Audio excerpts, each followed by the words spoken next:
Recording in progress. Okay. Thank you, everyone. Welcome to the Planning Commission meeting of March 5th. Please join me as we begin with our pledge salute.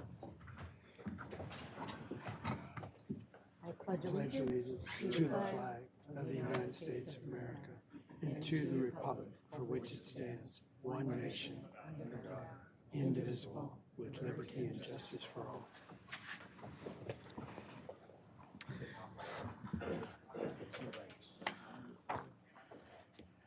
Are we okay? All right. Why don't we start with your TV coverage announcement, Mr. Villalobos, and roll call. Thank you, Madam Chair, and good morning to the Commission. Planning Commission hearings are televised live on County of Santa Barbara Television, CSB TV, Channel 20, at 9 a.m. in the South Coast, Lompoc, Salinas Valley, Samaria, and Orchid areas. Rebroadcast of Planning Commission hearings are on Fridays at 5 p.m. on CSB TV, Channel 20. Today's hearing will also be streamed live on the county's website, as well as the county's YouTube channel. Moving on to the roll call, Commissioner Cooney, Here. Commissioner Park, Here. Commissioner Reed, Here. and Chair Bridley. Here? And I believe we are expecting Commissioner Martinez, we shall see. And I just wanted to make one other small announcement. We are expecting General Services to test the fire alarm system. They've already come in, so there's no need to evacuate, it's just a test. But I just want to give you guys a heads up. It's going to be coming soon and probably very loud. I didn't bring AirPods. I think we'll just start. Yeah. Okay, well, until that starts, why don't we continue on with the agenda status report, Mr. Wilson? Secretary Wilson? Good morning, Chair and Commissioners. In regards to the status of our agenda, we only have one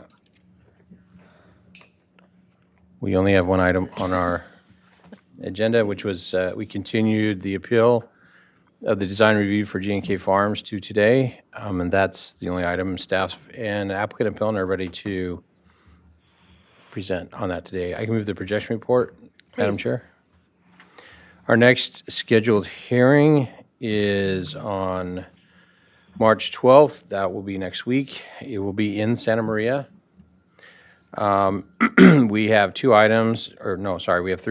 We had continued the Sentinel Peak Resources truck to that day, as well as the ambulatory surgery center from Keysite 2. And we'd also had scheduled emergency shelter zoning ordinance amendments on that day as well. So again, that's next week, March 12th in Santa Maria. And on Monday, we had a request to the commissioners about setting a special hearing on March 19th.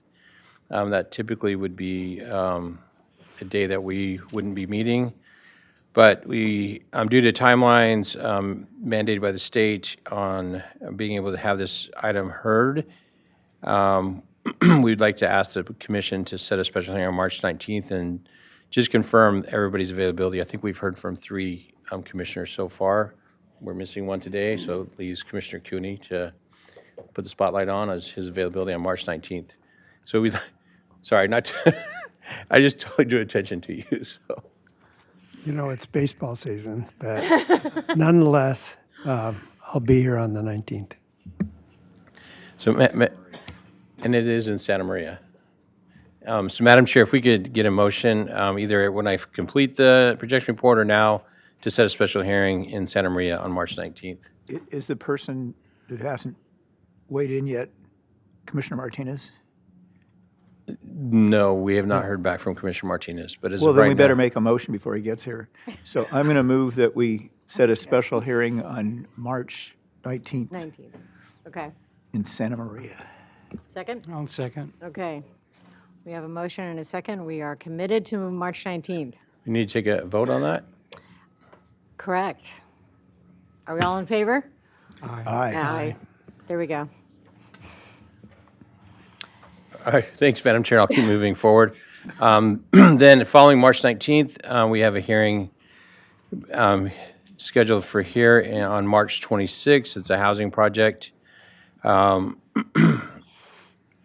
then on April 2nd, we have two items projected, which is another housing development project and then a tentative parcel map. That's again here in Santa Barbara on April 2nd. April 9th, we'll be back in Santa Maria. We have 2 items on that date.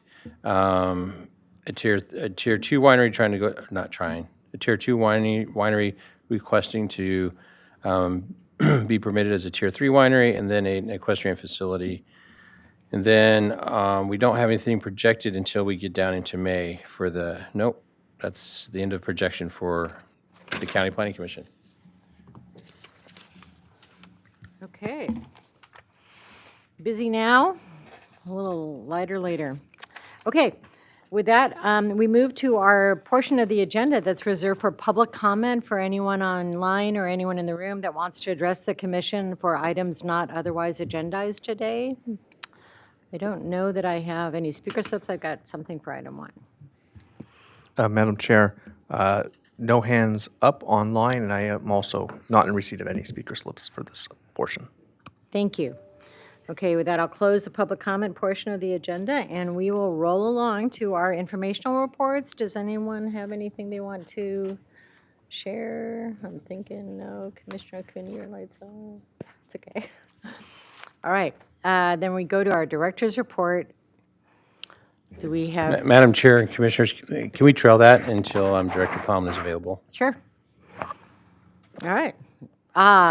She heard her name being called. We're moving at a rapid pace here, Ms. Director Plowman. And so are you. Welcome.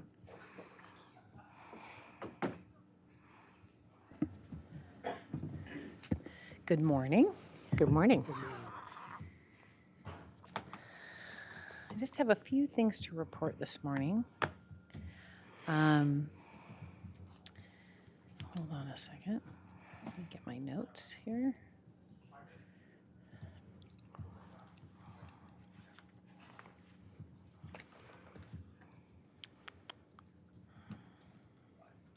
Okay.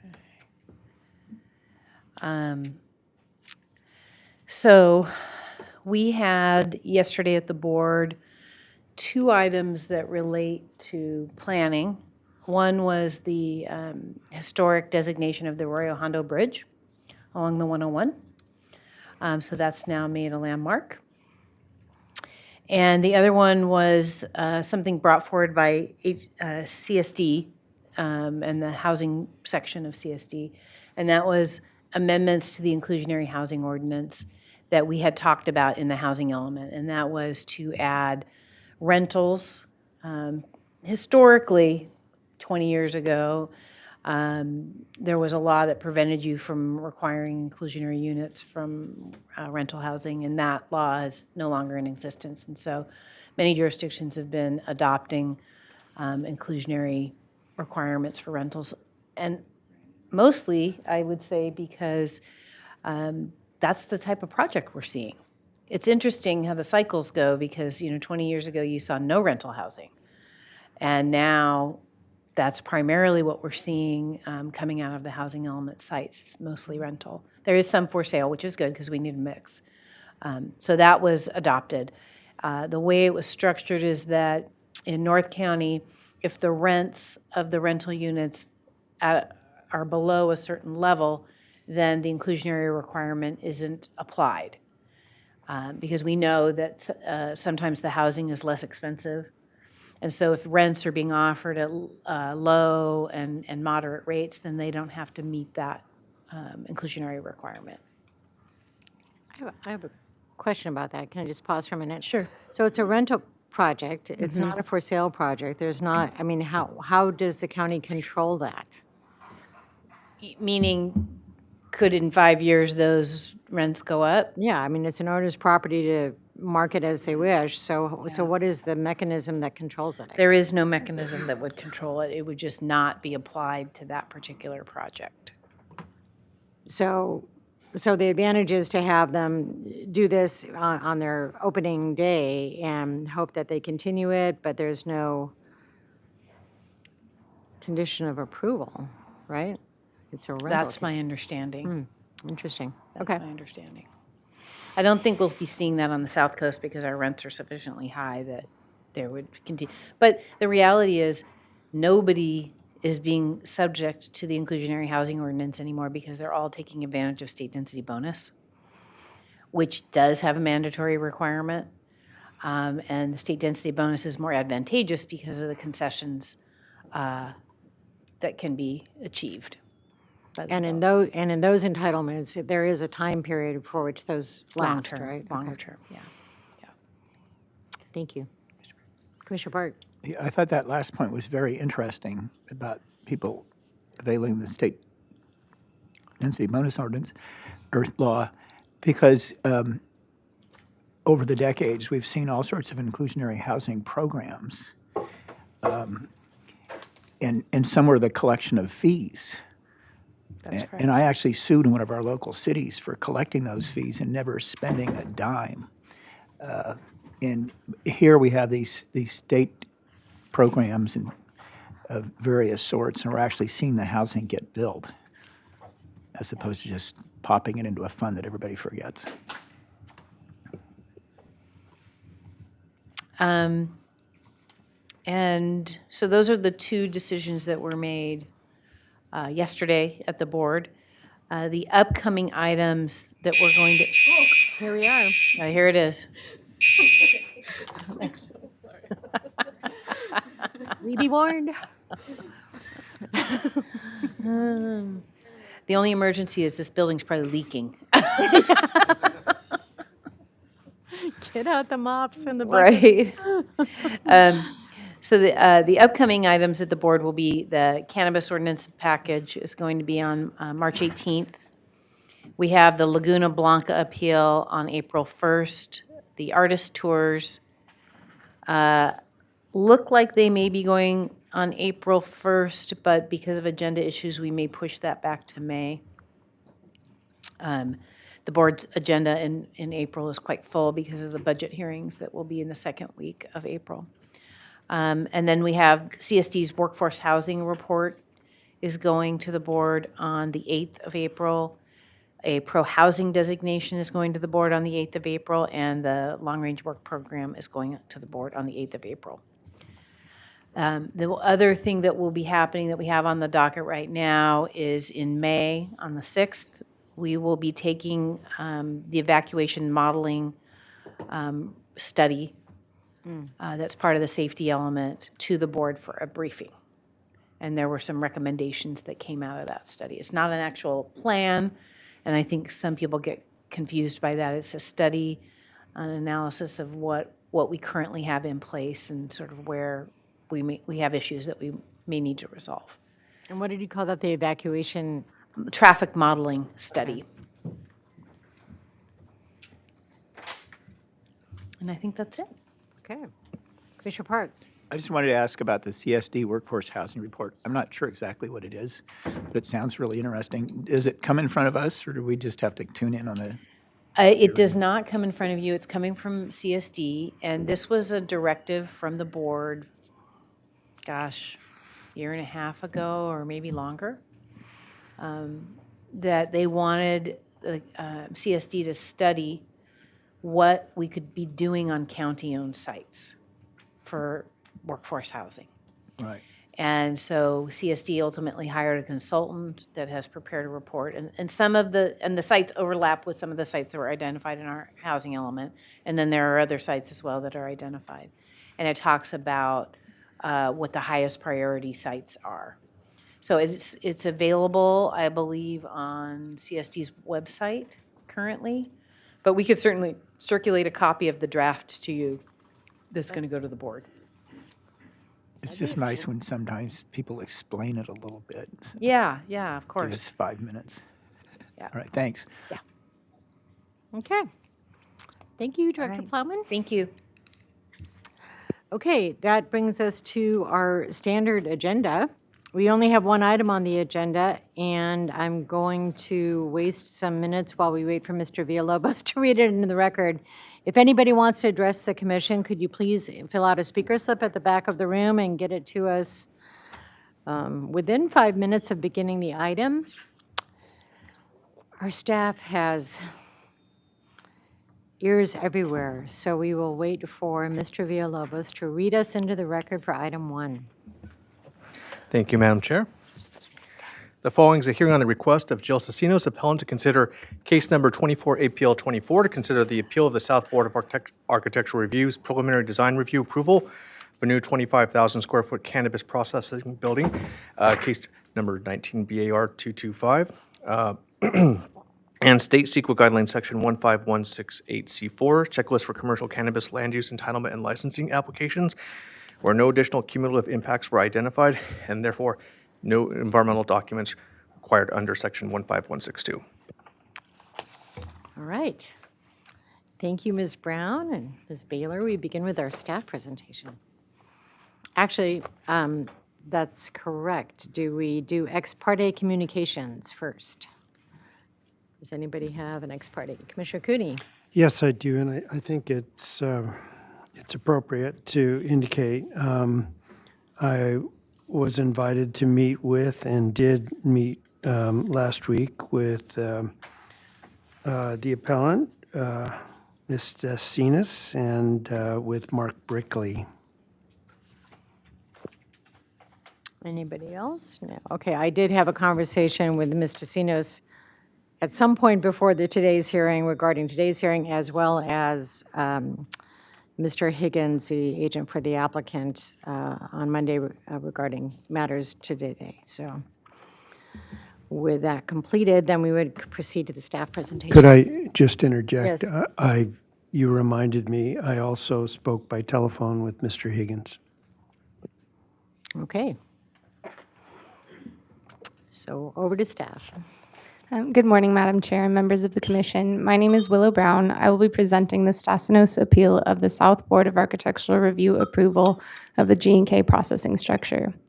This appeal was heard at the Planning Commission hearing of February 5th, 2025, and the Commission continued the item to get more information on the site history and the previously approved land use entitlements for the processing building. The 14.66 acre subject property is zoned to Ag 110 and is located at 3561 Foothill Road in the Toro Canyon Plan area, 1st Supervisorial District. The property is currently developed with greenhouses for cannabis cultivation. The property is within the Carpinteria Agricultural Overlay and is surrounded by agricultural development.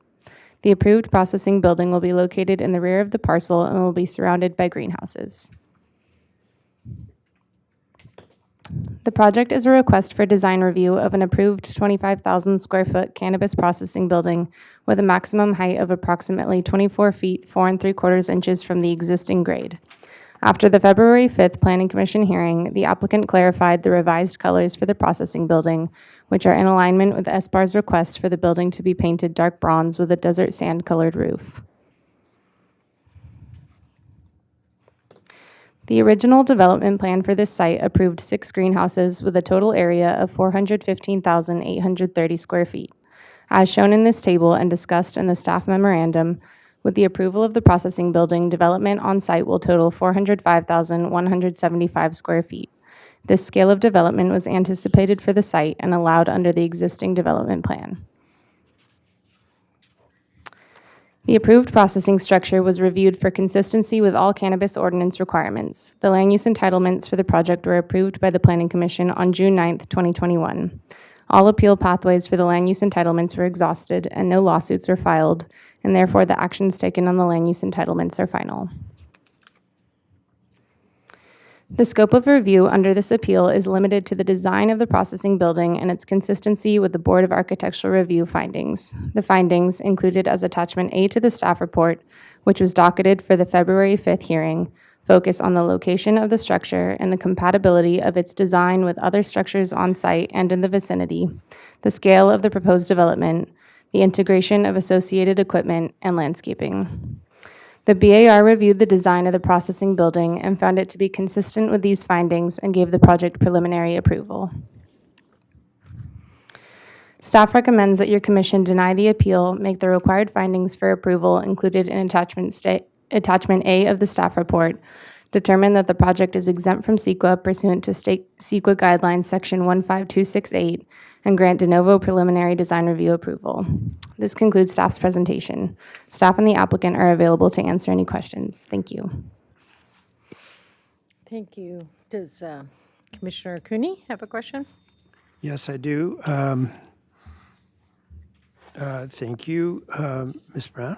And I'm focusing on what you just indicated was the role of the BAR, because as I understand it, we're acting as the BAR on this appeal. Is that correct? That's correct. So we're limited by the BAR's ability to make changes to the design. But we do have some discretion with regard to the project in general, and I really would like to know if we can, on this appeal, come up with different answers than preliminary approval. Madam Chair, Commissioner Cooney, if it is pertaining to one of the BAR findings, and if you wanted to change something such as the color of the building that the BAR had given preliminary approval, you could do that. I can put up the finding slide again.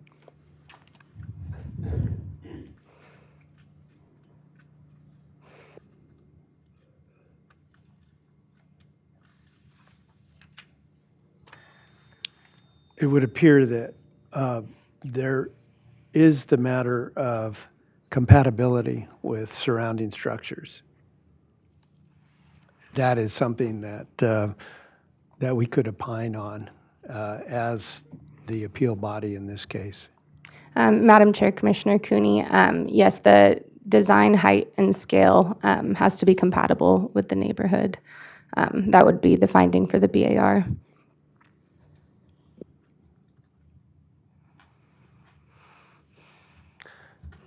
Okay, well, we'll go a little further into the matter, and then I might have a more difficult question for you. Okay, thank you. Does anyone else have questions of staff? Seeing none. I think I've talked to both the appellant and the applicant. This is an appeal, so we begin with the appellant's presentation, and that is for 10 minutes. So, and please clarify, how do we pronounce your name? I've always said Stasinos. I've heard it Stasino. Clarify, please. Can you hear me okay? Yeah. I say Stasinos Okay. with the accent on the end because that's the Greek way of saying it. Okay. But the rest of my family says it the American way, which is Stasinos. So Oh. either way you say it, it's right. Okay. All right. Thank you. Good explanation. Okay. 10 minutes. All right. Good morning, Commissioners and Madam Chair. My name is Jill Stasinos, and I filed this appeal because I live less than 2 miles from 3561 Foothill Road. And in my opinion, this cannabis processing, there we go. This cannabis processing project should never have been approved. The premise of allowing a 25,418 square foot processing facility the size of half a football field on prime ag land due to a 1983 permit for an unbuilt 6 greenhouse makes absolutely no sense. Background history of 3561, Westerly Orchids was given their CDP to build the 6 greenhouses, but 5 were built. In 1986, they were given permission to build a new 16,600 square foot warehouse. And then on February 27th, in 2018, the development plan allowed an increase in height of 4 of the as-built greenhouses by 4 feet, from 20 feet to 24 feet 6 inches, and 1 as-built greenhouse from 20 feet to 22 inches. No, to 22 feet, no inches. And to increase the height of the approved but not yet built greenhouse maximum to a height of 24 feet 6 inches. The amendment also stated, and I quote here, as part of this project, there would be no change to the approved structural square footage or other hardscape and landscaping. And yet building a cannabis processing structure on agricultural land requires putting in hardscape for a floor, thus converting prime agricultural land for industrial non-agricultural use. This could set a precedent and isn't consistent with the carpentry agricultural overlay, where the intent is to protect prime agricultural land. On March of 2018, Mr. Farrar, G&K and GM Magoo Farm LLC purchased the property. Mr. Farrar submitted a CDP application to grow cannabis in 5 of the existing greenhouses in December of 2018, and then 2019 G&K's CDP was approved. June and August of 2019, Ms. Foley filed appeals to prevent G&K from growing cannabis, and on August 20th of 2019, the Board of Supervisors did grant de novo approval of the CDP, permitting cultivation of cannabis in the 5 existing greenhouses. No new greenhouses or processing facilities were permitted or constructed under the approved CDP. On 12/23/2019, Mr. Farrar submitted an application for a CUP and a CDP to construct a cannabis processing structure of 25,418 square feet at a height of 25 feet in the same location as the unbuilt greenhouse number 6. On June 2021, Ms. Triguero appeals G&K's proposed cannabis processing structure to the Planning Commission, and in March of 2022 and August of 2023, she files appeals with the Board of Supervisors and the California Coastal Commission to prevent G&K from building cannabis processing facilities. Residents are concerned about G&K's poor track record regarding malodors and protecting public views, their health, quality of life, and the environment being negatively impacted. The size and cumulative density, when combined with the other structures on the property, and incompatibility of the cannabis processing structure, increased traffic from the up to 50% of the cannabis processed at the site coming from other locations, prime agricultural land used for industrial purpose that is most odor intensive, conversion of prime agricultural land to non-agricultural use, and facilities proximity to ESH. This project is inconsistent with the Carpinteria agricultural, this isn't working? Sorry. That was the history. There's the residents' concerns. Carpinteria agricultural Ms. overlay. DeCinos, I do want to remind you, this is about design review, and you have a lot of information about land use. So we're really talking about the building and the Right, SFAR I'm purview. going to So get to that. you. Thank you. So this project is inconsistent with the CARP-AG overlay development standards due to the large amount of cut and fill, 1,400 cubic yards and 1,000 cubic yards respectively, and violates development standards 1, 18, and 19 due to being fully visible from La Mirada EDRN, Highway 101, and Toro Canyon Ridge Trail. The CARP-AG overlay requires property owners to remove structures if any component is abandoned for 24 months. Since greenhouse number 6 was permitted in 1983 and was never built, its permit should have expired in 1985.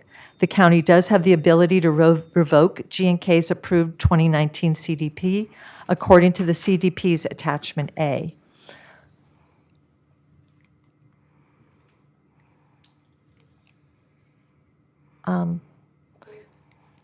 Could you stop the time for a second? I'm having trouble getting this to work.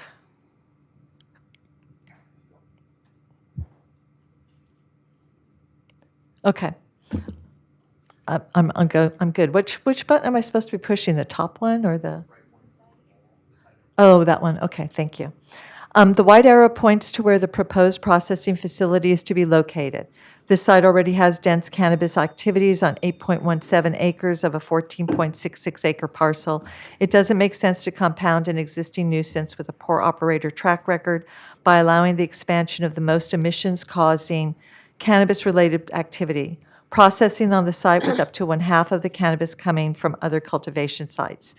Here's the proposed cannabis processing structure, which will be 2 feet taller than the existing warehouse behind it. It will definitely be visible from the La Mirada EDRN, Highway 101, Toro Canyon Ridge, and nearby neighbors' homes. The red line points to the proposed site of the cannabis processing building. The white roof greenhouses mar public views, and the proposed processing structure might be less obvious if it has a green roof and green building.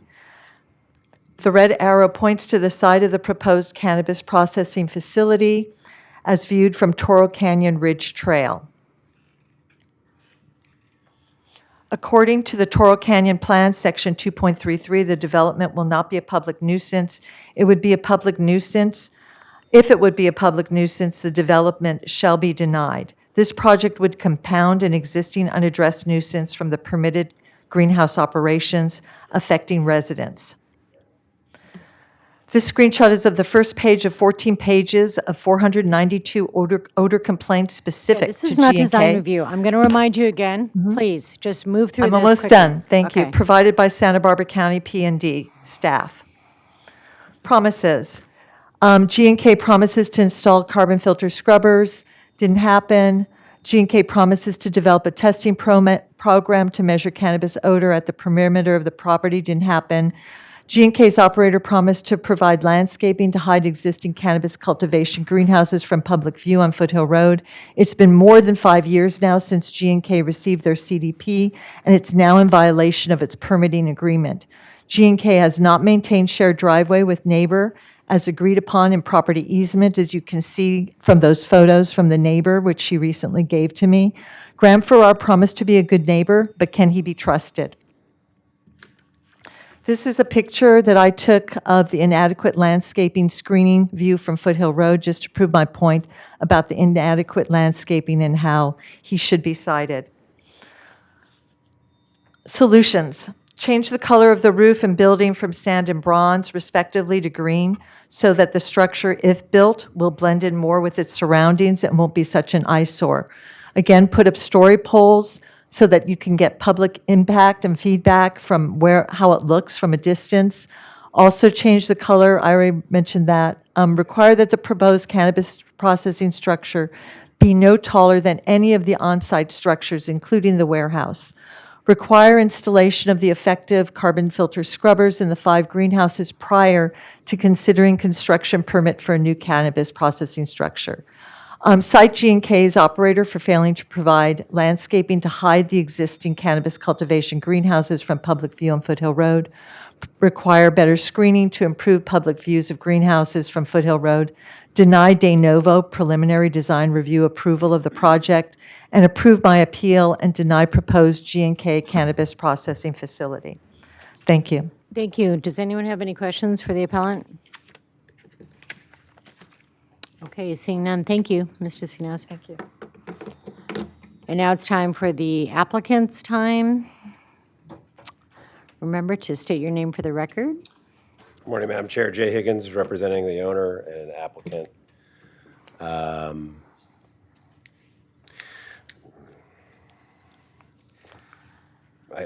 think the best thing to say here in terms of starting out is that your process and your code includes several different public input opportunities. And here in this case, we started with the zoning administrator at a public hearing. That decision was appealed, so we ended up before your commission. And if I'm not mistaken, your commission unanimously approved the project. Now, there was some different members, but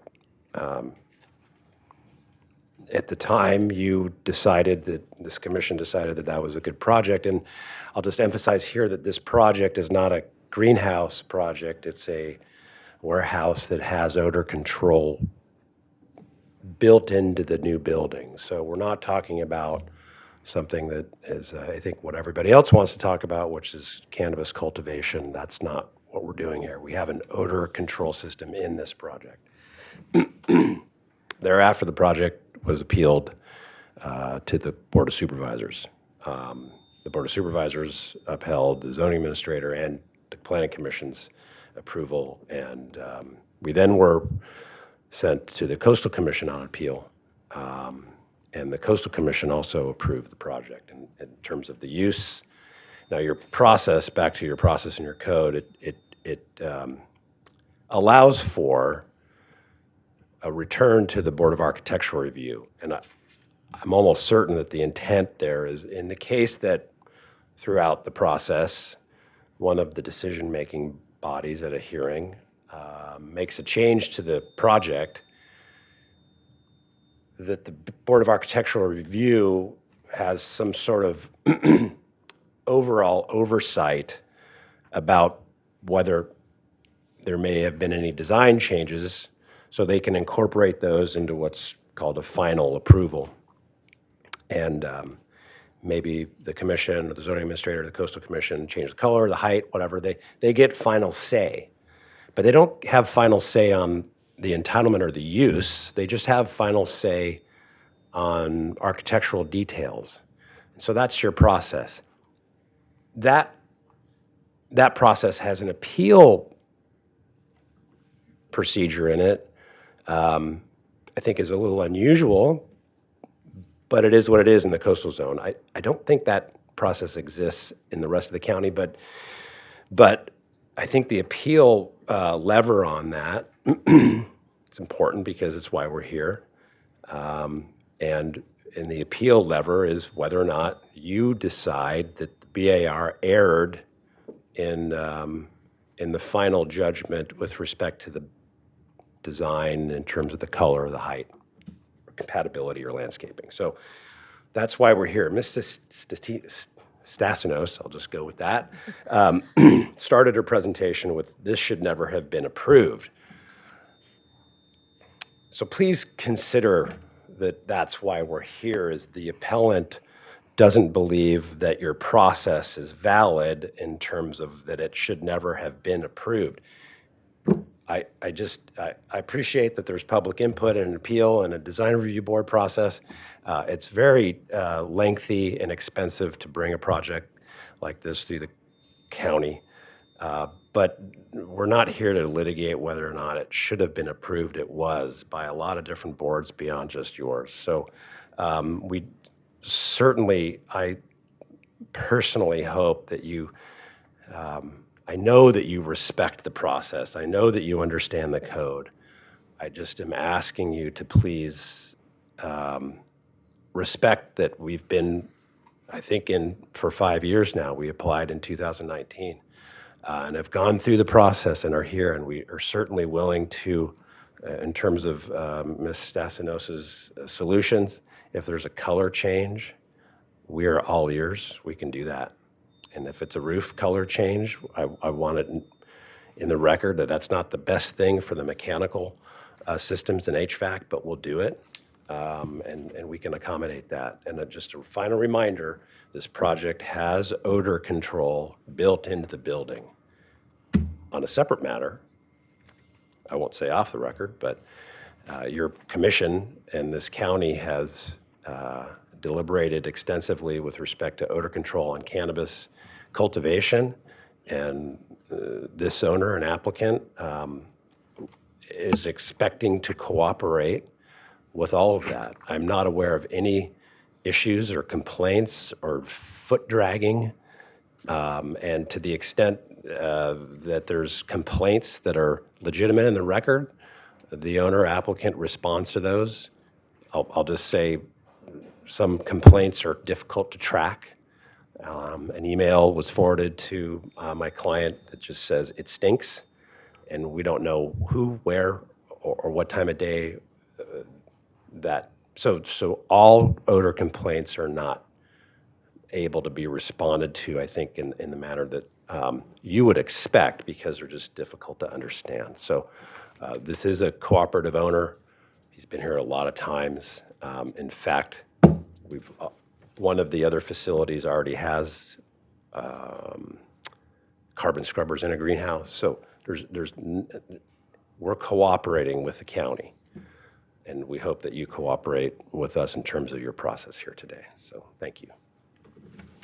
Do you have a question, Commissioner Cody? Yes. Mr. Higgins, thank you for repeating for our benefit the history of the matter, and I think we would agree that this is unusually convoluted in terms of different bodies of the county, different procedures that were used. This commission, in my experience, does not spend a lot of time with design review, but we do care about approving projects that are good for the community. And in general, I think some of those issues do leak back into the design process. But just for the record, and just so we understand, and you're aware of the design review issues, you've talked about the roof changes. What about the screening? What did the BAR decide, or what did some other body decide with regard to screening the new processing building from areas that it can be seen throughout the Carpentry Valley? Madam Chair, to Commissioner Cooney, good question. Equally as convoluted, everything can be here. The lands, I assume you're referring to landscape screening, but I'll add that the building is screened already because it's on the interior of the property. So it is visibly screened from other existing structures on the property. So there's greenhouses. They may not be exactly the height, but from a visibility standpoint, if you're standing on Foothill, you wouldn't be able to see this proposed building because the greenhouses that are closer to you are going to shield your view. If you line of sight, you look up 20 feet in the air, you can't see a 22-foot or 24-foot building behind it. So that's inherently screened. In terms of landscaping, the landscaping component along Foothill, and I'll just say there's no landscaping opportunity on the front on Villa Real because there's no visibility from Villa Real, and the owner doesn't have any property on Villa Real. So there's really just the Foothill side that's where it's visible from that they can control. We included existing landscaping that was a carryover from the original entitlements. Now those go back to the 80s. There were some redwood trees that were planted, and over the years they didn't get watered. You're talking about decades. And as a result of the licensing process, thereafter, the applicant was granted an entitlement to cultivate cannabis there. Annually, the inspectors come to the site and say, you know, what's not right here. One of those things was that the trees were not healthy, and so the resulting oversight by the county on the licensing side yielded new plants and landscaping along Foothill. So there are brand new redwood trees and brand new, what's the plant? There's an oleander hedge along the fence line on Foothill. So and you can see from Ms. Stasinos's photo, those have irrigation to them, and they're healthy. They're quite healthy. We have no issues. I don't think the county cannabis licensing program has any questions as to the validity of the replanted landscaping. Those happen to be on our plans too for this project and the cultivation entitlements. So the county has not only entitlement or permit oversight or regulatory control over making sure those trees and landscapings are successful, but annual licensing inspections by the county on the Chapter 50 side that if at any time they're not growing to their effective size, then they can be advised they need to be replant or otherwise address the landscaping. I could go on, but I don't think I need to. Let me see if I could just narrow your focus. One of the letter writers, maybe more than one, indicated that there was a 5-year period of time for the landscaping to be mature and effective. And I don't know if that came from the BAR or whether it was another body or division of the county. But it indicated that it took photos of them and shared them with us, and didn't appear that they were providing screening. So I don't want to say that it was a bad plant. Maybe it wasn't. Maybe it's just not grown, and the concern is, should this be something the BAR considers in its final analysis if it's sent back to that body? If that's a question, I would agree. Certainly, the BAR has that scope, and if we need to, if you want to make in your comments that the BAR should look at that more closely, that item didn't specifically come up, other than the fact that there was a comment in the record from the public that they had died, plantings had died, but we weren't prepared to address that particular comment at the BAR hearing because the BAR didn't give us any prior direction on landscaping. When we first went to the BAR, their minutes were focused specifically on color. So we later found out that, in fact, the licensing process had yielded that new plants be planted. And so that's what's there now. If you need us or would like us to add, or you need to give direction to BAR for additional or different, we have no problem. Okay, thank you.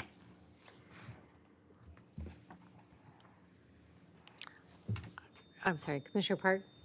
Yes, I have some questions about two kinds of things. One is the building height, and then the other one I'm going to ask you about is truck loading facilities in the building or next to the building. So let me start with building height. You were here at the last meeting. You might recall that there was some confusion about heights of the building that stemmed, I believe, from using two different starting places, floor height or grade, and grades below floor height. So we were getting some discrepancies on heights, or people were seeing that. They weren't necessarily introduced by the applicant, but this is what was being referred to. So now I heard, again, Mrs. Sticinos refer to this as 2 feet higher than the surrounding greenhouses. So before I ask about why and that, I think I want to ask about if. Is it 2 feet higher than the greenhouses, or is it going to be the same height?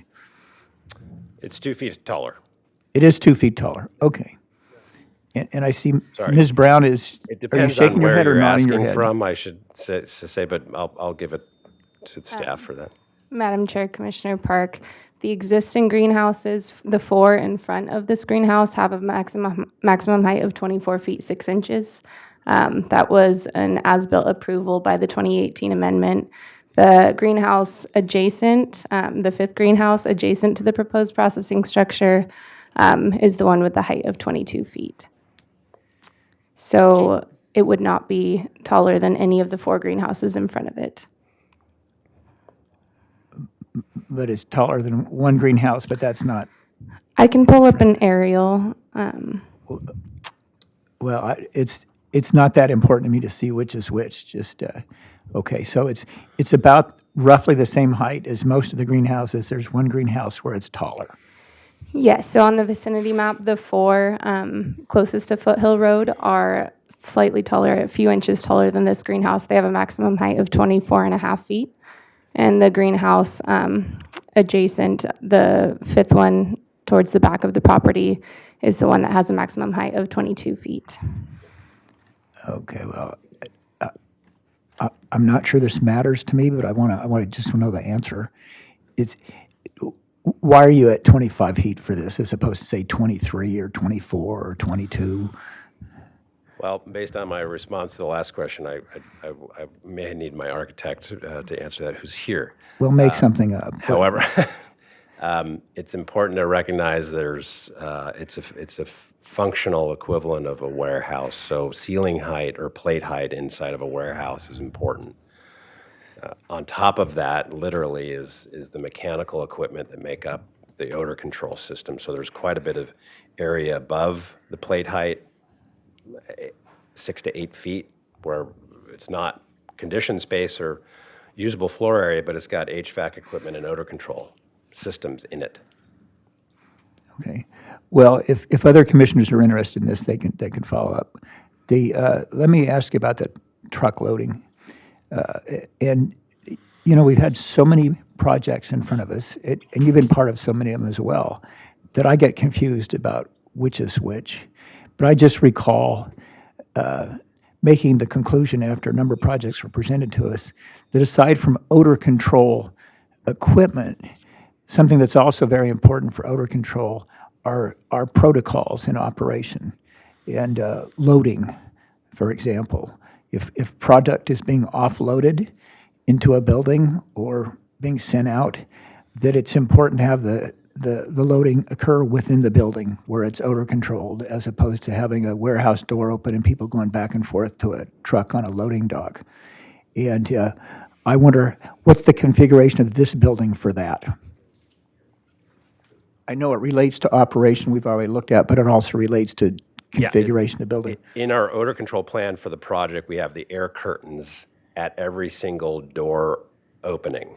So there's truck doors and person doors. So those have the air curtains in. So the HVAC system sucks air in. So when you walk into a convenience store or a gas station or something like that, and maybe in the Central Valley where it's hotter, you hear the air in your face, and that's the system that's incorporated into the building. So these trucks are loaded outside the building? They don't come in the building? Well, there's not really trucks, not so much on a practical level. Product is taken from the greenhouses in little golf carts, and it's driven into the building through the roll-up doors. The functionality of the building is to process, dry, and package. So it's packaged product that leaves the building on a truck, and that inherently doesn't have odor because it's packaged.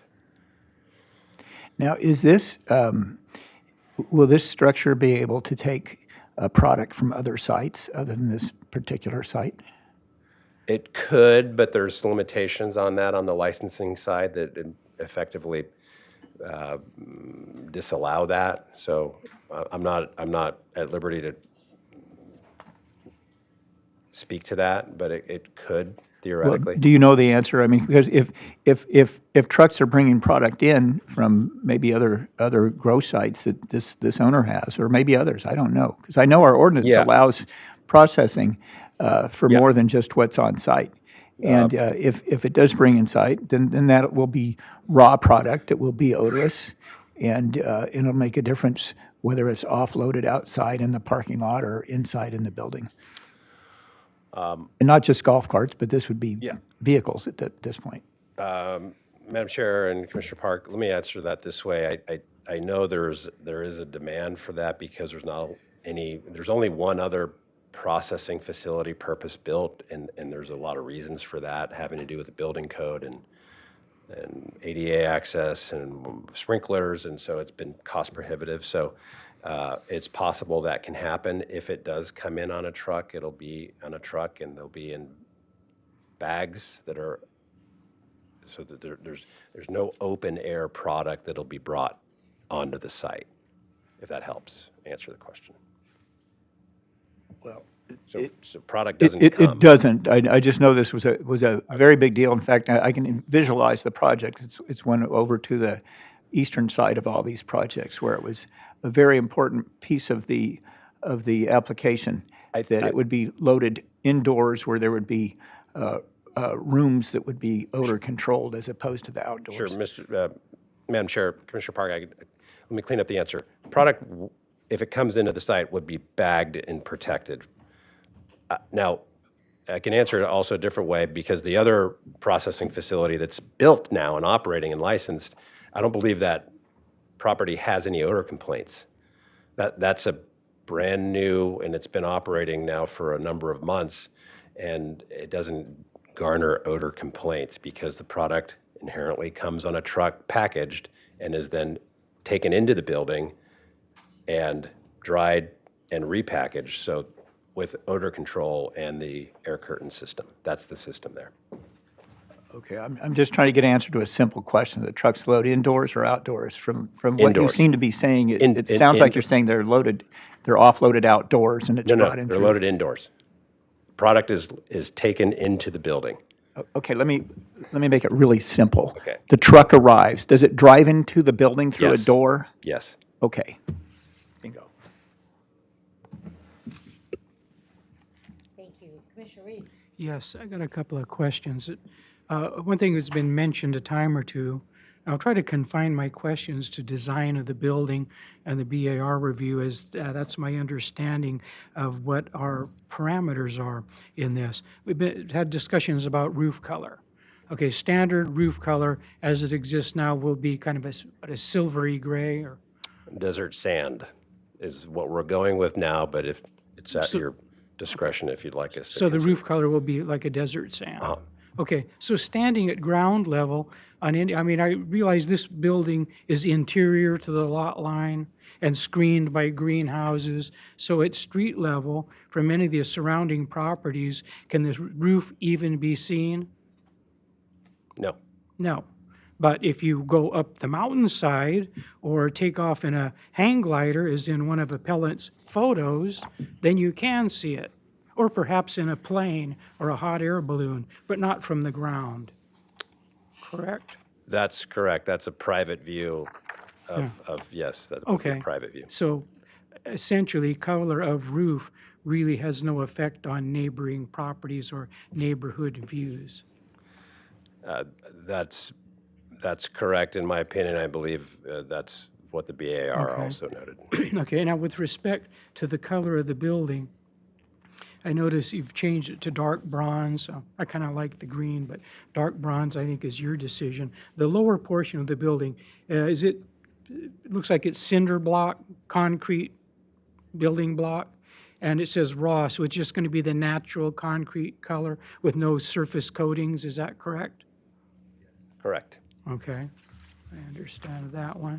And then finally, now I'll venture, this is not part of design review, I mean, of the physical building, but this building, as well as the surrounding greenhouses, are all going to be subject to the new odor standards and methodology that we approved a few weeks ago and that Board of Supervisors will be reviewing on March 15th. Isn't that correct? Chair and Commissioners, that is a correct statement. It's March 18th.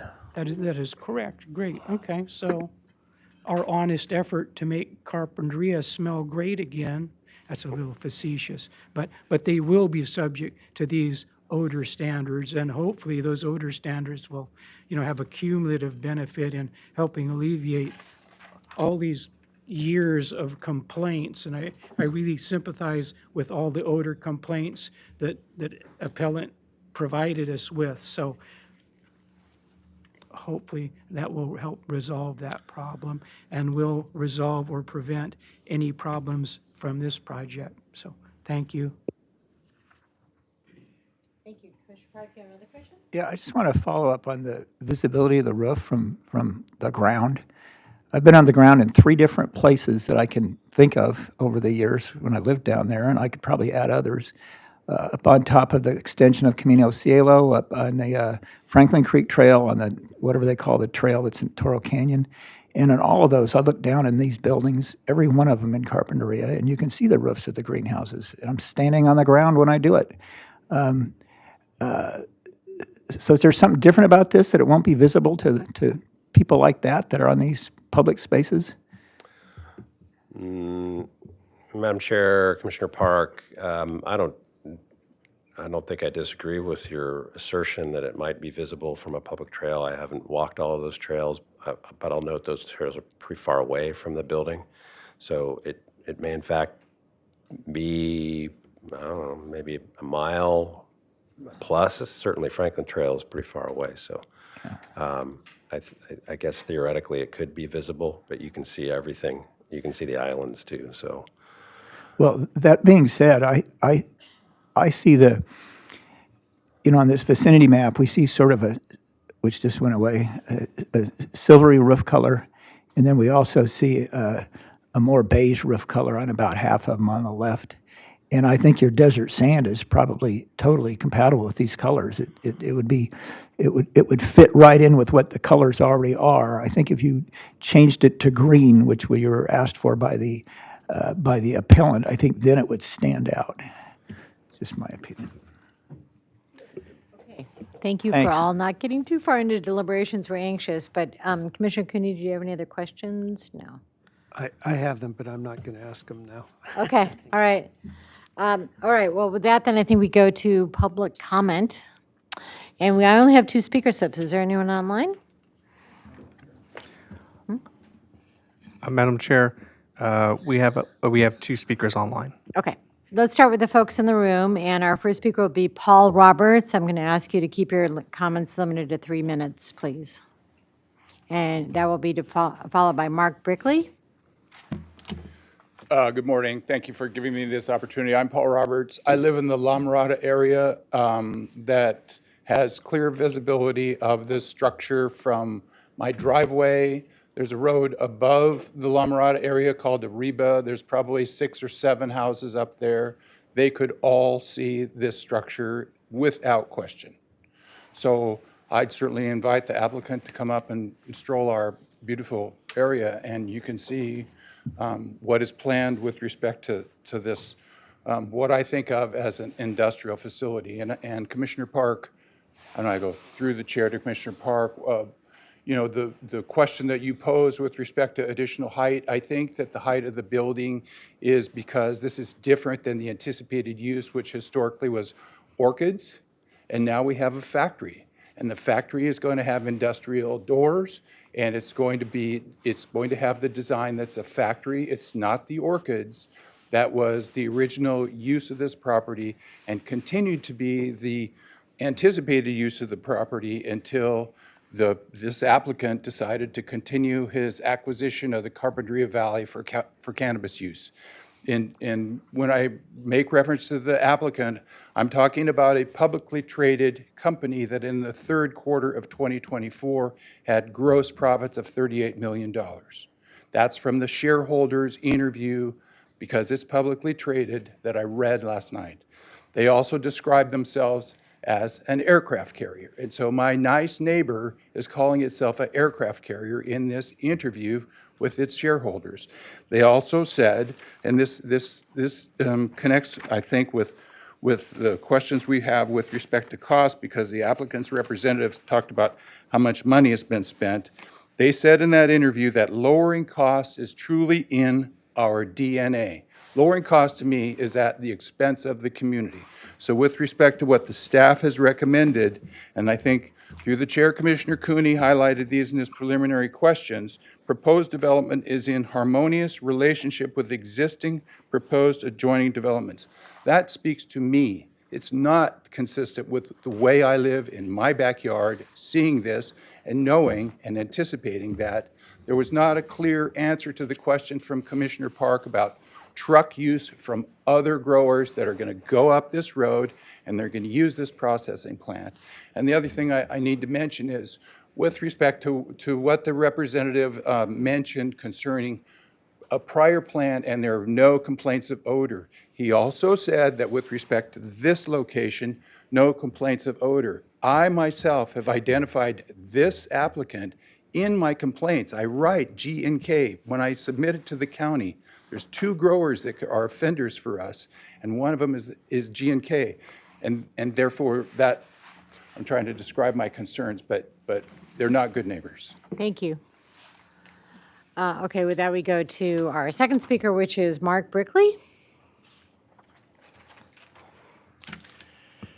Good morning. I live on Foothill Road, about 1/8 of a mile from a G&K cannabis facility, grower. I regularly smell cannabis odor, and it's likely that the smell is coming from the area surrounding G&K's operation. Now G&K wants to construct a large building to store and process cannabis, not only from their greenhouses, but potentially bringing cannabis from other out-of-county grow sites. The drying and processing of cannabis is potentially the smelliest phase of cannabis production. G&K, as we've heard this morning, initially received approval to build another greenhouse, not a processing facility. Allowing G&K to build this new building will set a precedent that other nearby growers may cite in future building requests. Last November, the Planning Commission issued a hard stop to further cannabis expansion in the West Carpinteria Valley. This commission denied granting a CDP to Island Breeze Farms located at 3376 Foothill Road. G&K's request to build this storage and processing facility would allow a cannabis grower to expand their cannabis operations. Given the county's intent to require stricter cannabis control odor measurement and the installation of carbon scrubbers in all Carpinteria Valley cannabis greenhouses, it's over a year away. The Cicinos appeal should be affirmed. The residents of the Carpinteria Valley have made hundreds of odor complaints with no action or resolution. G&K's processing building will only add to the valley's cannabis odor problems before the county can implement its new restrictive cannabis policy. Thank you for your consideration. Thank you. Now we'll turn to our people online. Who do we have?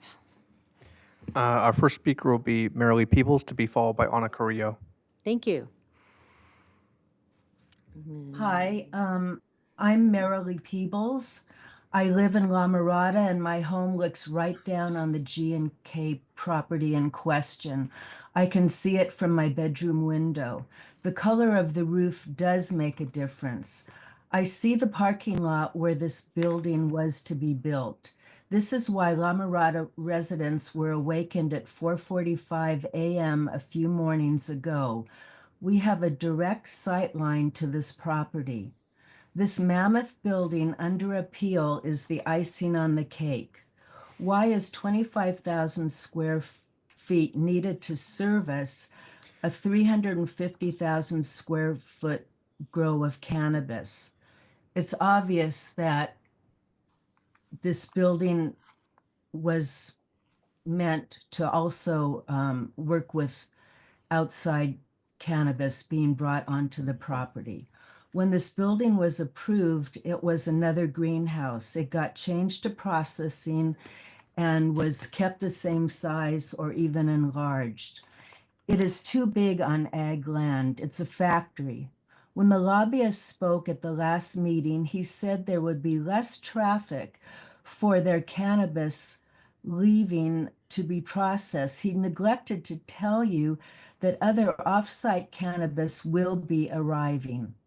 So traffic has not been adequately considered. If we focus on landscaping, G&K was awarded their business license in 2019, the first in the valley. They were given 5 years to complete the landscaping on the existing greenhouses. That 5 years is pretty much up, and it is still a disaster. Will they get a slap on the wrist? What is the county really doing, and what will they do in the future if this project is enlarged? The size and intent of this new building far exceeds the agricultural usage of this plot of land.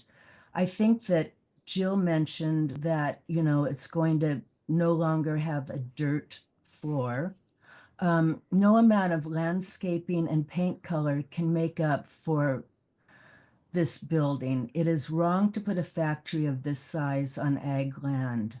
This change of use was approved when the county did not focus on the extent and intent of this business. The ordinance is changing and this building needs to change too. This is not good for the community. Please take another look at this massive factory on ag land. We must clean up the existing odor before the building comes on board. Mr. Higgins glossed over the hundreds of complaints with date, time, and place specific to 3561 Foothill G&K. This building was approved under the soon-to-be-changed ordinance. Mr. Reed said, hopefully the odor will improve. It has to. And until it does, this building and factory has to be stopped. Thank you. Thank you, Ms. Peoples. We can move to Ms. Correa. Correct? Hello, excuse me. Hello, I'm Ana Carrillo. I assume you can hear me talking. the packing sheds are allowed in the CARP Ag overlay area, but this will be a different use. An industrial commercial building to do processing, which was never considered when the CARP Ag overlay was approved. And contrary to statements written, this new building will be seen from public viewing places. There are some trails above Foothill Road beginning off at Toro Canyon Park Road where the project will be definitely noticed. I've sat on that bench up there, and it wasn't until I saw the pictures, from Ms. DeCinos that she showed that, yes, I can see exactly where it was going to be. So even though I've written that there are provisional trails, my daughter actually has taken that trail down to Foothill Road. It's a little bit of a mess to get through, but it's doable. Anyway, the views are seen from there. Story poles should be erected at this public, so the public can see the impact, of this building. So the greenhouse, it's greenhouse 5 or greenhouse E, which was could only be built to 22 feet. So this processing, and that's right next to the area where where the processing building is planned to be built. So that's where it's 2.5 feet taller than the building that's there, which is, anyway, that's where the discrepancy is on, why we're concerned about the height. And unfortunately, the applicant has not proven himself to be a good neighbor, as evidenced by, the resident claiming responsibility. He was supposed to be responsible to fix, the driveway, the shared driveway, because it's a shared driveway, not only for his greenhouse operations, and now more trucks are going to come for up to 50% can be brought in. So it was interesting to hear, Mr. Park and Mr. Reed, ask about, those questions of bringing product in from other cannabis growers. I know Graham G&K has another operation at Casitas. I'm assuming he'll bring in that operation, but there are many other cannabis growers. Maybe he'll bring them from Camarillo. I don't know. And then the landscaping on Foothill, it's been now 5.5 years. And so what does the county do, to point that out? The processing is the smelliest part. I feel like, you should uphold the appeal until certain conditions are met. And that's put the story poles, new taller landscaping put into place, and then adoption of the new OAPs for the cultivation and installation of the carbon scrubbers in G&K's 5 current greenhouses before allowing him to go ahead with this permit. Thank you very much. Thank you, Ms. Carrillo. I believe that concludes our public commenters. Yes. Okay. At this point, we actually go back to our appellant and does staff have any questions or comments regarding the public testimony? Madam Chair, I can provide a few clarifications. Great. Commissioner Cooney asked a question about the 5-year requirement for landscaping. So the landscape plan was approved as part of the coastal development permit for the cultivation, and that's where that 5-year requirement comes in. And so if the site or the greenhouses for cultivation are not screened within 5 years, at that point, our enforcement staff would take action and make sure that requirement is met. That 5 years is not until August of this year. And then I also wanted to clarify the view from a public viewing place. The finding is that the structure does not intrude into the skyline from public viewing places. So I just wanted to clarify that it's not that the structure is not visible from anywhere, and that it is in proportion and scale with existing or permitted structures on the site and in surrounding areas. And then I can answer questions later. Could you repeat that one about the view does not intrude into the skyline? Is that it? Madam Chair, yes. So the BAR finding is that the structure does not intrude into the skyline from public viewing places. Okay, thank you. I had one other question that I probably should have asked you earlier, which was, no, never mind. You already answered it. Were there any other questions of staff before we go back to the appellant and the applicant? Okay. So at this point, we go back to the appellant. You get a little bit, I'll give you 2 minutes for rebuttal. Okay, thank you.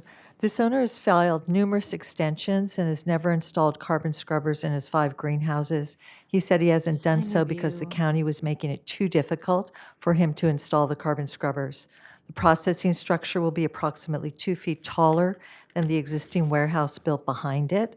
G&K came to the S-Bar with no screening landscaping for the cannabis processing facility, saying that the surrounding greenhouses were enough to block the view.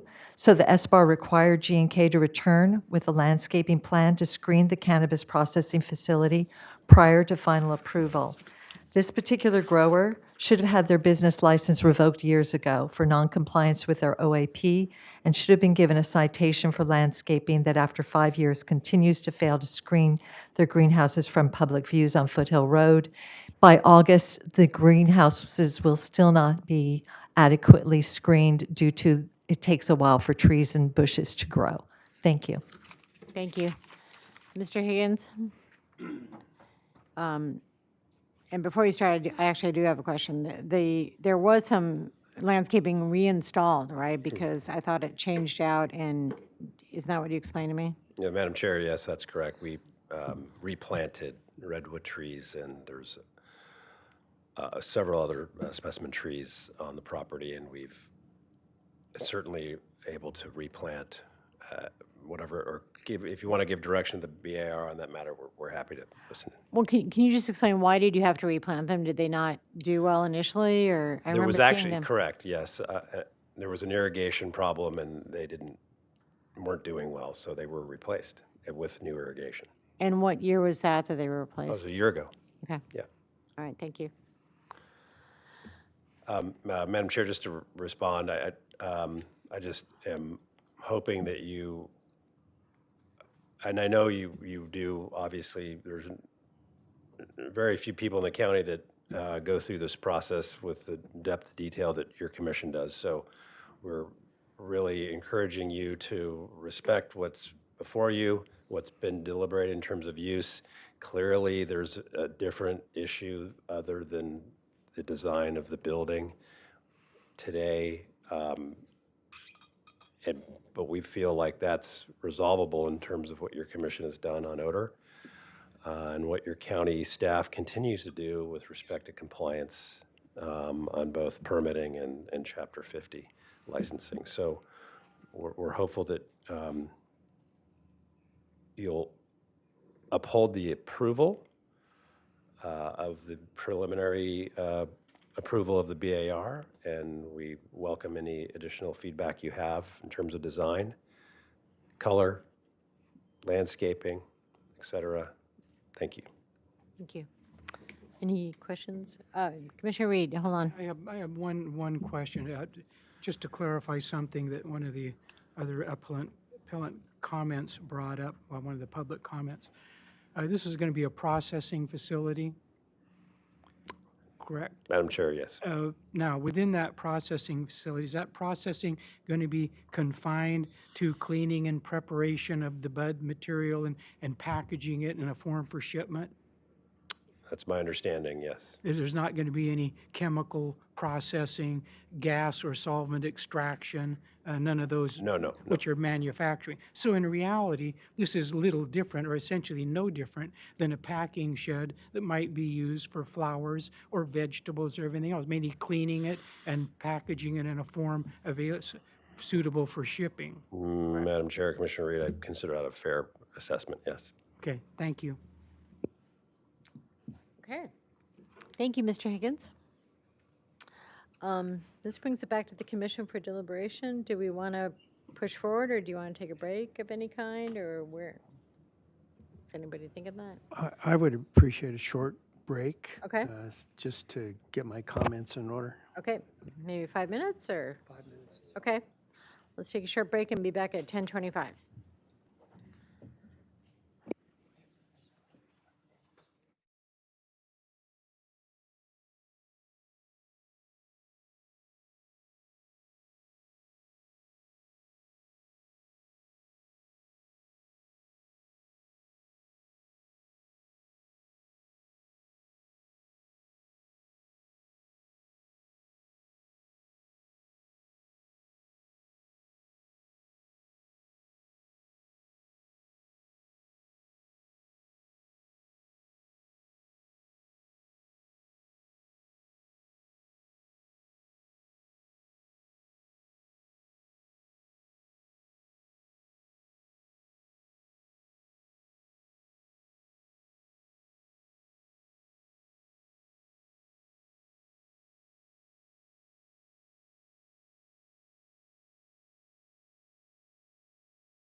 Thank you, everyone. We're going to recommence our County Planning Commission meeting of March 5th. And we are back at the commission for deliberations. So our Home District Commissioner, Commissioner Cooney, do you want to start us off? Yes. Yes, in answer to your question, I would be glad to start, but this is a team decision today, and I hope everyone has a chance to express their views. It's an interesting case, much more than the usual BAR case, because very seldom do they make it to the Planning Commission on appeal. And if they do, they're dealt with fairly summarily. But this particular matter has some unusual factors, both in terms of history and in terms of where we are today. But I know everybody saw in the staff's excellent report that some of the matters that are presented by this case have been decided previously, even by this commission previously, as well as by the Board of Supervisors in presumably an appeal from this body. But today, I'm convinced that by staff and by my own reading that we are precluded from questioning the permission to convert an approval of a greenhouse into approval of a warehouse facility, presumably for the purpose of processing cannabis from who knows where. Maybe all of Southern California, maybe just next door. Maybe it's only the greenhouses belonging to this applicant, but it is a processing facility that was approved appropriately, and I feel it would be an overstep for this commission to decide today that that issue, for all the good reasons that the public has mentioned, should not be allowed to proceed. The applicant's compliance with the rules that are in place right now, not the new cannabis rules, but now, is abysmal. It was as if there was no concern at all about spreading the rumor, the odors throughout the Carpinteria Valley, and just one of many growers. But in my view, if we'd had the chance to do so, we at least would have questioned the ability to move forward with a greenhouse growing cannabis. So what we do have here is a clear right to question the deliberations of our Board of Architectural Review for the South Santa Barbara area. And I don't want to suggest they weren't doing their job, but I think that we're going to send this back to them, not approve their actions today, but to raise the questions that have been raised with respect to design, with respect to such matters as the doors on the proposed processing facility. It's more than just what the roof looks like from the trails. It's a violation of our forefathers, including the wonderful Naomi Schwartz, who argued successfully to save this portion of the Carpinteria Valley from greenhouses because of its appearance. And it was entirely different than the landscaping that accompanied the other uses of the Carpinteria Valley going back decades of growing crops and growing greenhouses, growing flowers, which were known throughout the world. So there was a big change, and that was recognized by the Board of Supervisors, and the Carpinteria Valley was divided in two. And this is in the area where greenhouses were allowed to compete. And we're not questioning that. We're not going back. I'm not. What I do want to do is make sure that we have findings of the design elements that have been raised by the public to our attention, and ask the BAR to carefully consider those issues before they, but before certainly, they approve on a final basis the design of this particular structure, not a greenhouse so much as it is a manufacturing facility of potentially great accomplishment. But how can you ignore all the testimony we've heard about how this is violating project growing cannabis now?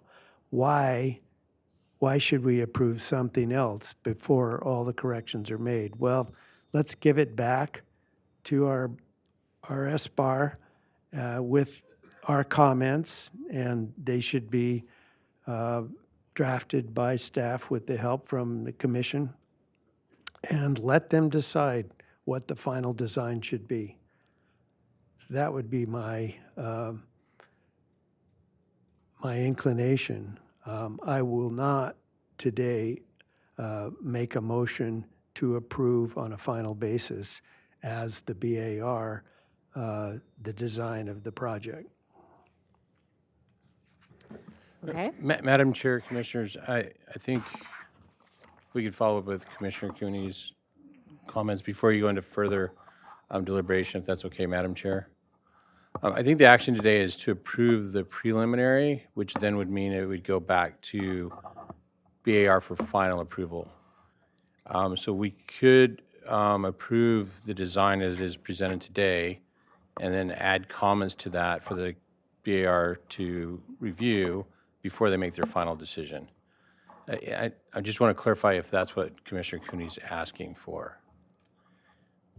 Because it already goes back for a final It's review. going back for final no matter what, but why do we tie the hands of the BAR if they come up with something in terms of the design that they would like to change? So Commissioner Cooney, Madam Chair, so BAR already made that decision, and that's why it's before you on appeal. So you're considering what BAR already reviewed and made a decision on. So your actions today is either you concur with the BAR's review, or you want to make additional changes to the design, and then that, whatever happens today, we go back to BAR for final. I think what I'm trying to clarify is that we're not sending it back to BAR for additional preliminary review, because that's already been done. They've already made their decision. So I think the action today would be make a decision on the project or the design as proposed today with any comments. So the Planning Commission could say, I want a pink roof, and then that would go back for BAR if you wanted to do that. I did that outlandish just for demonstrative purposes. So that's what I'm trying to clarify, Commissioner Cooney, is what is the end goal of what you're trying to propose? Well, I appreciate you raising the issue because I've thought about it, and I'll at least say what my view is, and it's colored by my experience with the courts. And if a higher court rejects on appeal a decision of a lower court, it's not sent back to just one point that may have been raised by the higher court. They can basically say, this is rejected, consider it again. And is our process set up to do that or no? I mean, why aren't we empowering our design experts who are professionals in the field and whose advice we take to tell us, the public, if this is their final decision of what the design should be? I'm not saying that they shouldn't consider it, but I don't think they should be limited in what they consider. And I recognize this is new, at least in my experience, and the circumstances here justify that kind of question. Madam Chair, Commissioners, I can take a stab at answering that. Secretary Wilson may want to add. I think what you're describing, Commissioner Cooney, is a remand where the higher court kind of decides that the lower court didn't adequately consider all of the issues and wants them to take another look. Our code isn't set up that way. This is a de novo item before this decision-making body, so the commissioner's options are to make the findings for approval, decide that it wants to make findings for denial, or it could continue the item as it previously did. What an approval would mean is that it does still go back to the BAR, and I don't think that they would be limited. And if they approve a project that's substantially different from the project that's been presented to you today, there's a possibility of an additional appeal to this body. So that's kind of how the process is designed. I don't know if Mr. Wilson has anything to add. Madam Chair, Commissioner Cooney, I concur with what Counselor said. Our process isn't set up for a remand. It's set up, whatever action today is either a final action or is appealable as well, being that it's de novo. So if the ultimate goal is that you want to have the BAR consider other factors, then that would be part of the motion. To get to where you're saying is approve the design review with comments for the BAR to consider on final review.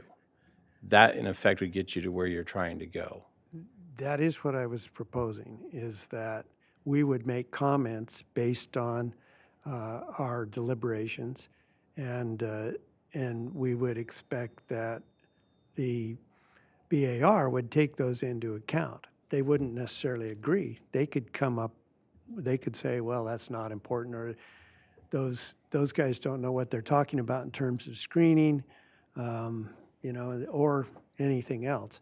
But I just want them to have the ability to look at this project and make any changes that they think are appropriate. So, Madam Chair and Commissioner Cooney, the fork in the road is the action before you today. So the action is, if the decision is to deny the project, then that has a different consequence than what you're trying to get to. Because a denial at the Planning Commission means that you deny, you can't make the findings, and the design as proposed can't meet those findings. So that somewhat limits the opportunity for the BAR to weigh in on the design as proposed, because it's been denied. Then that could be appealed to the board. The other fork is approving the design as today with comments, and then it goes back to the BAR for final with considering of those comments. I'm trying to thread the needle for the commission to consider all options. I appreciate that, and I'm not being critical of your methods or what you say. What I'm interested in is, what is our discretion? We've been told by staff, we don't have the ability to deny on the basis of the appropriateness of the operation in the first place. We're limited to being a BAR and considering design review. So if my motion eventually would be to deny the decision on the basis of design review. And we may need another hearing to discuss those changes, but I would be in favor of pursuing it just the way you want. I'm not asking, we don't want to turn the BAR into the Planning Commission, but somewhere in our historic past, it was decided that the Planning Commission should be able to review the decisions of the BAR. And that's what we've done, and I think I'm proposed to ask that we do that we do not grant final or send it back for final without getting our comments on why we're sending it back.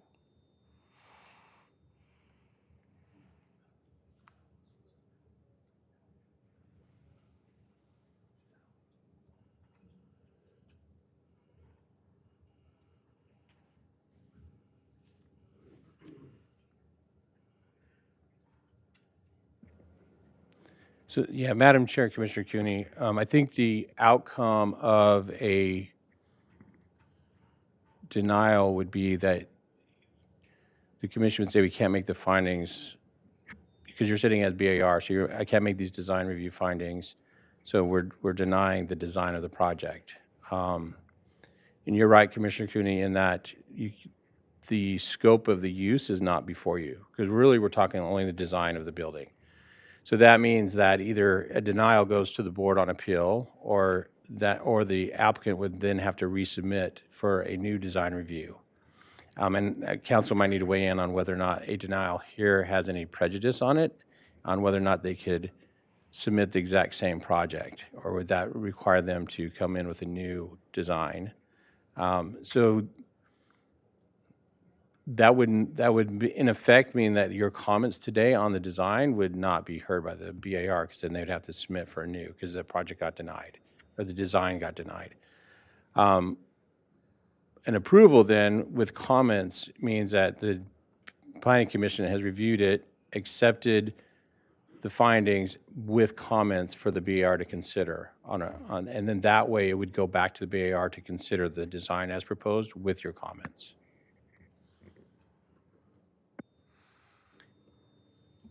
Do you want to decide this today, I mean, right now, or do you need more time to talk with staff about it? Because it sounds to me like that would work.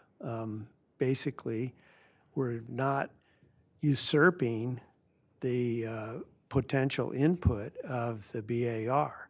What we're doing is acting as the BAR. And so my proposed motion would be to deny the project based on its design. And we have a whole record full of design issues that have been of concern.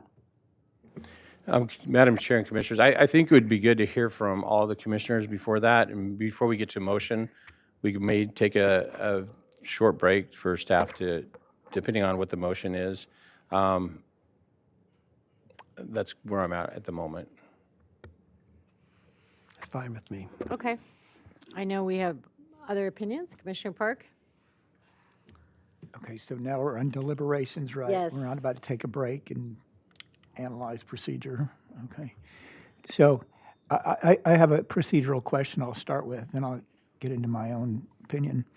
If we vote to deny the appeal and grant the de novo preliminary design review of approval of the project, it's my understanding from what I've just heard from Ms. Kim and our secretary that it would go back to the ABR, and the ABR would consider the project for either final design review or perhaps make sufficient changes that it would change the preliminary design review. And then that, if they did do that, it could be appealed, that change in preliminary design review, and it would come back here. Okay, so, by denying the appeal and granting approval of the project, it does allow a procedure for the Board of Architectural Review to review it again and look at it in light of the comments that would necessarily accompany our design review approval. Do I have it correct? Through the chair, Commissioner Park, mostly, yes, you do have it Mostly, correct. okay. Well, It will go back. Mostly is pretty good for me, for almost The anything. BAR, they wouldn't do preliminary review again. They would be doing final review, but if that final review was of a project that was substantially different from the project that this, or in terms of design, that this commission considered, then there would be an opportunity to appeal again okay, to this now, commission. But here's my question. If we had a motion to deny the appeal and grant this preliminary design review today, is that decision by the commission immediately appealable to the board, or does it have to go back to the ABR first? Through the chair, Commissioner Park, I believe that would be immediately appealable to the board, or the applicant could decide to kind of redesign their project and take it to the BAR for preliminary review again. I think those would be the two options, and it would be up to the applicant which option to go with. Okay. Now I'm going to move off my questions and move into what I think should happen. In looking over strictly the design issues before us, I tried to imagine what would be important, and perhaps I gave more importance in my questioning than I feel that they have. But I looked at height, and I think we established the height is essentially within inches of most of the buildings that are already there. And I looked at color of the roof, and I think the color of the roof is visible, and I think that is important out there. But, you know, the color that's being proposed is the same color as half the buildings that are in the Carpinteria Valley that are in the greenhouse area. And I think it's the color we would want, is that kind of light color that fits right in. We wouldn't want a green roof that would stand out. So I'm happy with the color. I raised the issue of the configuration for loading, because I think that configuration is not just aesthetic, but it will bear on odor, which has been brought up. And from my review of the plans, and also the lack of anybody telling me that we don't have appropriate loading facilities inside, it looks to me there's roll-up doors that'll get trucks inside, and that's what we need to have in this building. So my design questions are answered. I do not favor the idea of granting the appeal and denying the preliminary design review. I don't think we have the merits that support that kind of thing. I think the best procedure is to deny the appeal, grant the design review, send it back to the BAR, ABR, whatever we are here, and then people can make all their arguments there and see what comes up with it. One thing I do not want to do with this case, and maybe this is just me personally, is I do not want to continue this again. We've had 2 hearings now. We've heard much the same argument in both hearings. I think that from the grand big picture point of view, it's appropriate to make those arguments once or twice, but we don't need to keep hearing them. We need to be focusing on the design issues. And so I don't want to continue this again and have the same kind of hearing as we've just had today and the last time. I hope my position's clear, and that's helpful. Thank you. Commissioner Reed? Okay. In looking at this, I think I've been pretty vocal before in agreeing with the fact that our appeal is solely for the design of the processing building. We are acting in place of the Board of Architectural Review. I really appreciate, because I think that we've had ample time for public comment on all of the issues, and I really appreciate public comment and the feelings of the public that they've been impacted by all of the cannabis operations in their area. and anticipate they would be impacted by this one.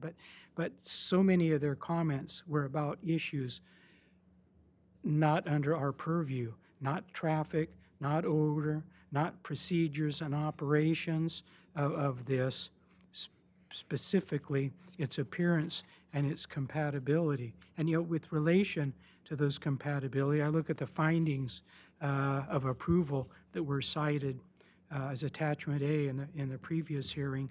It seems to me the findings that are pertinent with respect to that are, one, that the height, design, and scale will be compatible with the character of the surrounding environment. I feel that that can certainly be made. Number three, which has to do with the overall building shapes are in proportion and in scale with other existing or permitted structures. I find that to be certainly true. And number seven, it will be in a harmonious relationship with existing and proposed adjoining developments. I can certainly find for all of those. So to me, that satisfies the issues of compatibility. And again, the quote that was mentioned, the SBIR found that it does not intrude into the skyline. So at this point, I feel we've spent a significant amount of time on this appeal, this issue. So I would be in favor of supporting staff's recommended actions, that we deny the appeal, make their findings for preliminary design review, and if it goes back to the BAR for their to be dealt with. But that's what I would support this time. I would be supporting the recommended actions that we've been provided with. Thank you. Commissioner Martinez? I think, excuse me. I would agree with the majority of the fellow commissioners right now in regards to that. I would be accepting the recommended actions and that I am conscious of what has been said today and at the previous hearing. But I think those go beyond of what we can actually consider here. Like Commissioner Reed just mentioned, is that this appeal is as to the design of the building and the intentions of not the ongoing business or even the expansion of that business. And so I'll just leave it short, and that's where my stance is. Okay, thank you. Well, my planning career started out as a technician for the Architectural Board of Review and the Historic Landmarks Commission at the City of Santa Barbara. So I was at the staff desk for at least 3 years, going through plans and listening to debates about homes, commercial projects, and all kinds of things. So I appreciate this matter. I appreciate the fact that it's separate from the land use matters that the appellants have brought up bravely, but inappropriately in this matter. And so this is really clearly a design review matter to me.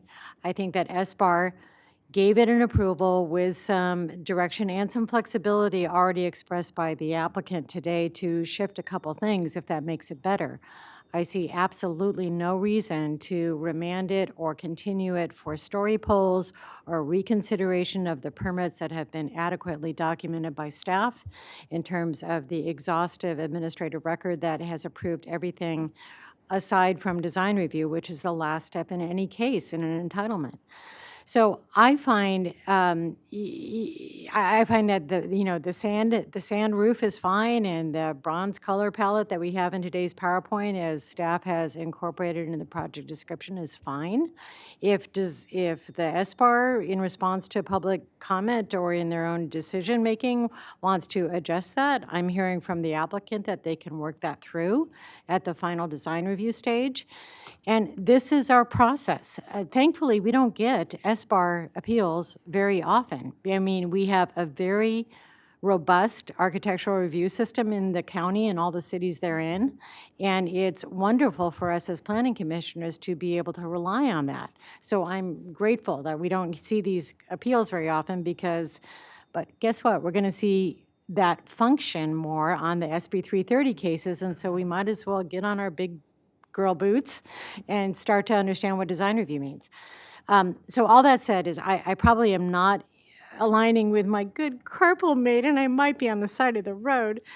to deny the case and uphold the appeal. I think I am sympathetic to everybody around this neighborhood about what they've already testified to. However, in terms of design review, I want to remind us all that as it sticks up, as built from the ground up, this will be the most secure and the best technology, because it's a new structure. We haven't looked at cannabis in new structures. We've looked at them in converted structures, and that's been part of the problem.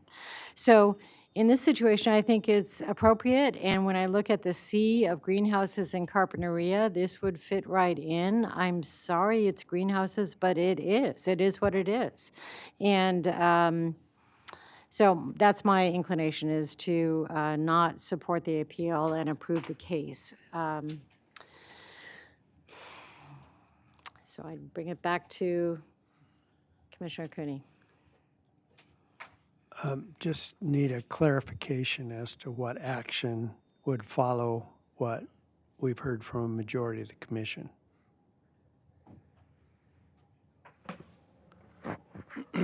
Madam Chair and Commissioners, based on the comments from the majority of the commission, if the design review is approved today, and if there's no changes to what is presented today, and it goes back to BAR for final review. And then BAR would review it under final review to make sure that there are no changes, and then they would approve it on final. If the commission wanted to make comments for the BAR to consider during final, then that is available to the commission to do that. And as council has indicated, if there's substantial changes from what's approved today, then what's done at final, then that action could be appealable. Thank you. Just to add one final thing, and also if you go with the recommended actions based on the feedback and the appeal is denied, that decision can be appealed directly to the board as well.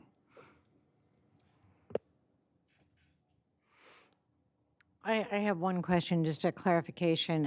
Staff included the revision of the color scheme in the project description. So when we say the project specified in attachment A, that's of today's staff report, not the February 28th one? Right? January 28th, pardon me.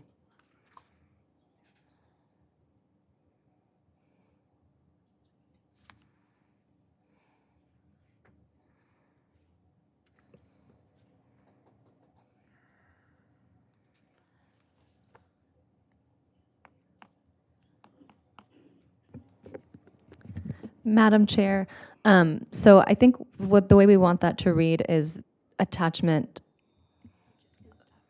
in the staff, right?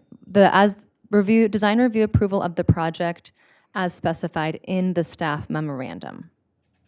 So that would be a correction to what's on the screen right now. To pull in the changes today. Okay. Commissioner Park? I kind of see the direction we're going, but I have a question about how to do something.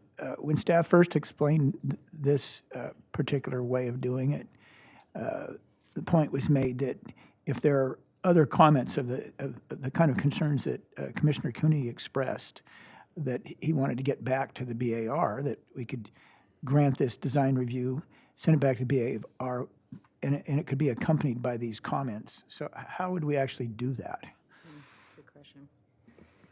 Madam Chair, Commissioner Park, staff often drafts memos for the Board of Architectural Review, and so I could include the comments in a planner memo when it returns. And do you have enough of a feeling what those comments are now so that we don't need to, oh God, you're shaking your head. So we would need to make this motion and then go around the dais again asking what comments they have that would be sent on to ABR. I would not take the lead in that, but if Commissioner Cooney did, or any of the other commissioners, they certainly could. Okay, thanks.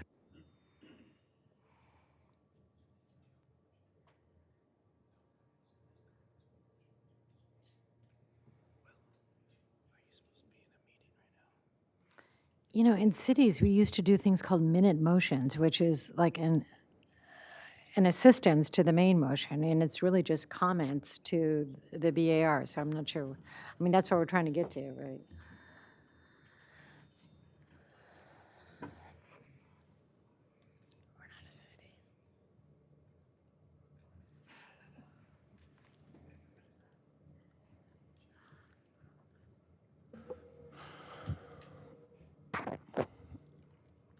Madam Chair and Commissioners, there's a couple ways to do that. The first one may be easier is the motion on the board today or on the board on the screen. You could add comments to that. Say, here's our motion to approve the design review, deny the appeal, and we would ask staff to send these comments to the BAR on to consider during final review. And then those comments would be captured in the motion, and then we'd forward them on in a memo to the BAR. That's probably the easiest way to do it. If you want a more complicated way, I'm more than willing to share that with you as well. Well, that sounds good, and at some point, we need to have a discussion about that, and maybe it's height, color, style, doors, you know, give us a little bit of time to get through those variables to be helpful to SBAR, right? So, Madam Chair and Commissioners, I think a majority of you are already okay with the design as proposed. So I think if a commissioner wanted to add any additional items to consider, then that would be fine. Because we've already had multiple hearings on the design, so I think we're pretty good on the design. So I think if there's anything additional, I don't think we need to go back into this hearing and start again at 9 o'clock. I think this would be like if you, instead of doing desert sand, you want to do desert snowfall. I mean, that would be the comment to consider. So otherwise, I think we're pretty close to being done. I just want to make sure that staff, you know, forwards these as comments, and frankly, I trust SBAR. If they decide that desert sand isn't it, but there's a desert lilac, take it away. I mean, I trust their judgment. So anyway, enough discussion, and perhaps we'll see a motion here. I'd prefer to have someone else make the motion. I understand it. I don't disagree with it at all. I think I don't want to change the process that we have in the county on this one difficult case. But I want to give the BAR an opportunity to look at their findings and either disagree with them or reaffirm them. Okay. Ooh, does anyone want to take a try? Oh, okay, I'll do it. Gee whiz. This is unusual. I would make a motion to deny the appeal, case number 24 APL 0024. Make the required findings for preliminary design review approval of the project specified in the memorandum dated for today's hearing, including CEQA findings, and find that the project is exempt from state CEQA guidelines section 15268. Grant de novo preliminary design review approval of the project with comments that the revised design and color palette as presented today was acceptable to the Planning Commission. And I think that's it. I'd second it.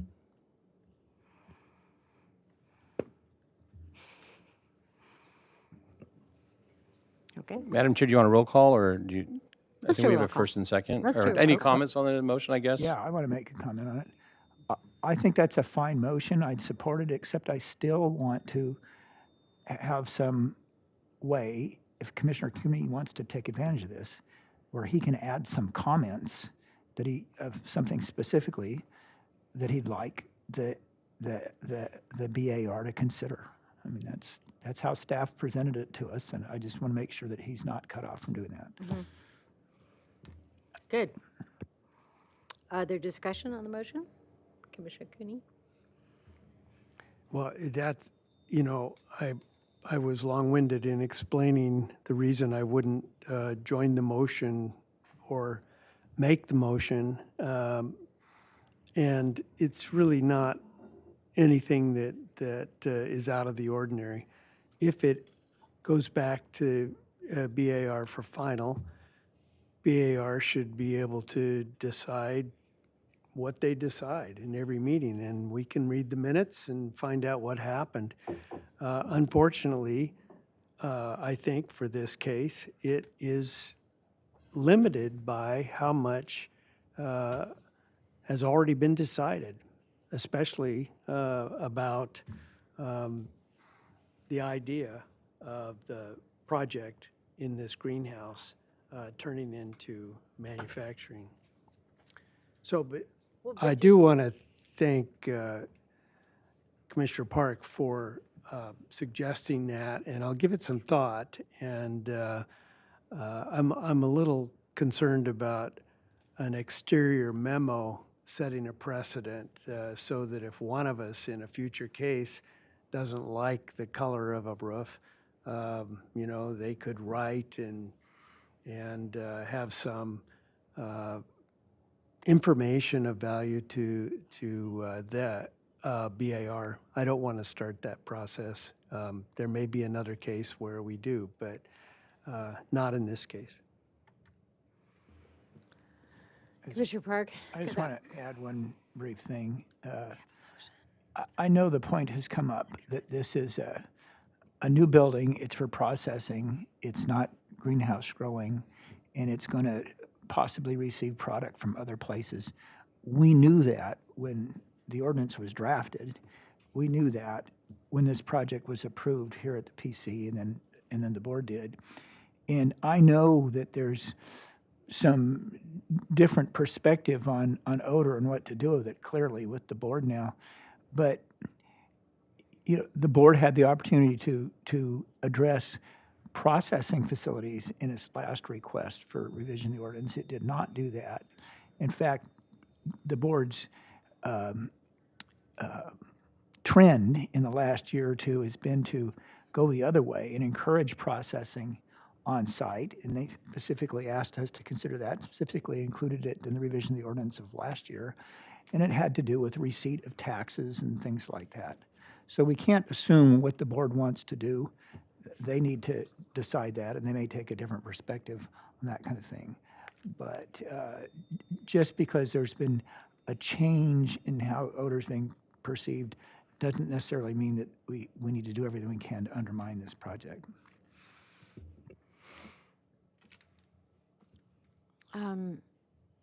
You know what I'm considering is maybe amending the motion.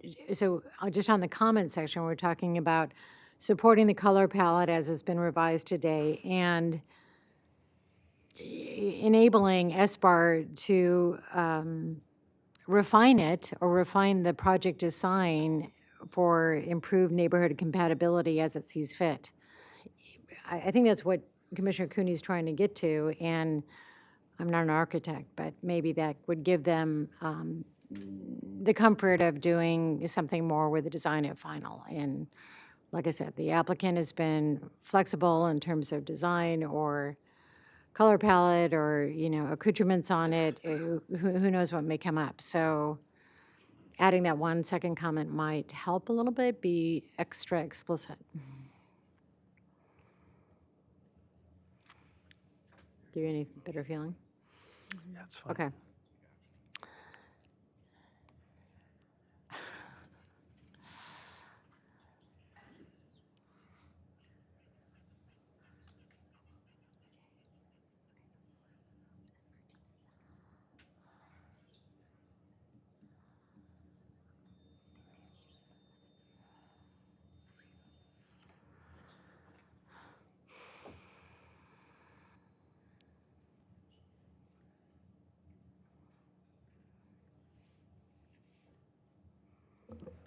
So Madam Chair and Commissioners,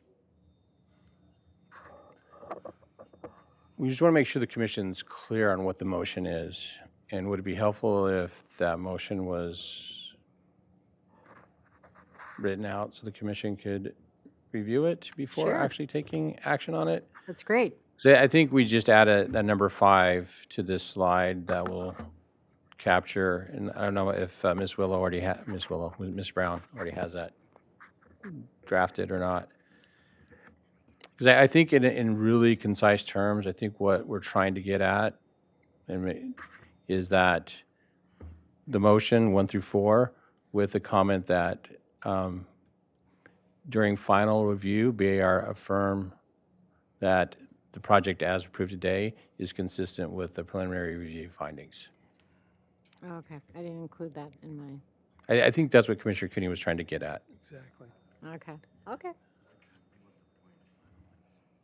So if the motion maker wanted to amend their motion just to say that, So amend.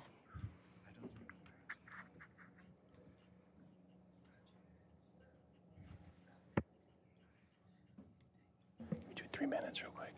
Let's just take a break for about 3 minutes?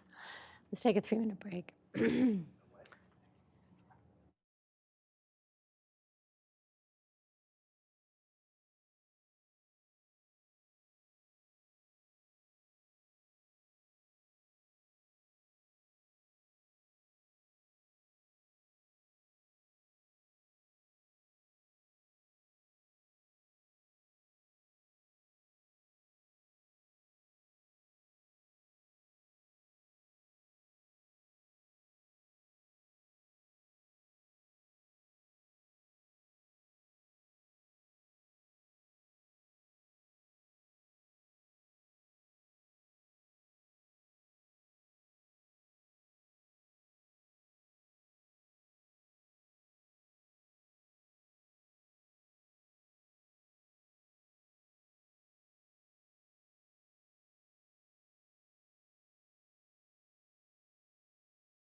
Okay.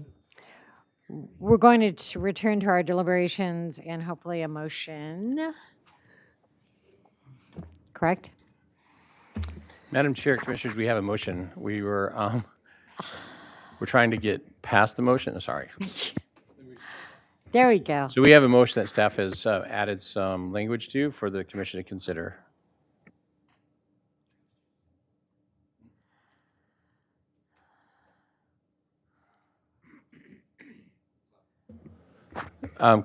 So Chair and Commissioners, the added language is that number 5.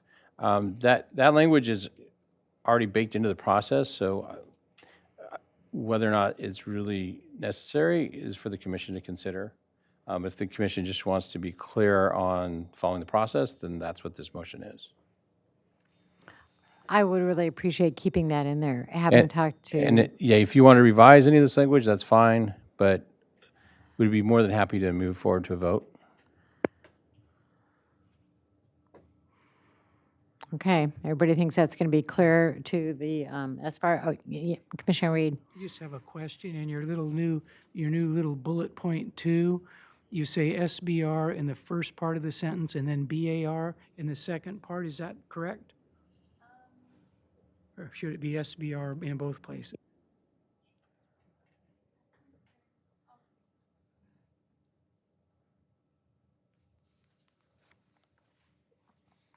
That's easy.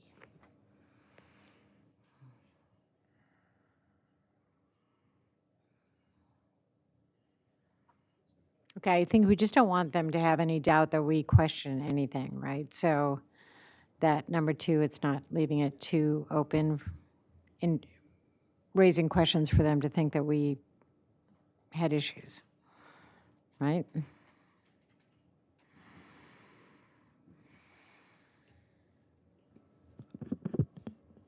This is a unique experience, Chair Bradley. I don't know if we can tell how they're going to respond to this, but we're happy to put it forward. Like I said, like Willow said, we write a memo, Okay. so we can try and add some context to this. But Okay. Yep. All right, Commissioner Park.